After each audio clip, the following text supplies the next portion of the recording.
refinancing and the opportunity to review some of your clients' loans that are currently in existence. And the opportunity sits here whereby your client or the trustee has the opportunity to obviously review and see what they're currently being charged from their existing lender.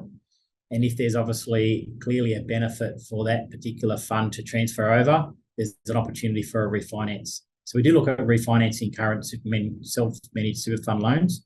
I think it's a big opportunity in the market, and I think it's a big opportunity for you to extend your relationship that you would have with your existing clients, where you're providing their home loan options and or their commercial options.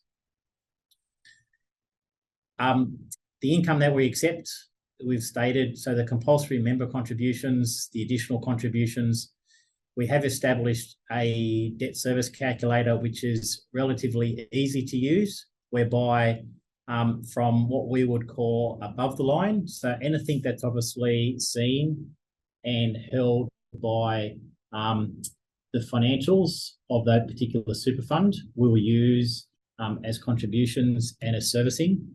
And there's no need to obviously manage and understand what your client's living expenses or their personal circumstances might be. So it's really just what is the income that that particular self-managed super fund entity is generating in order to meet the servicing repayments.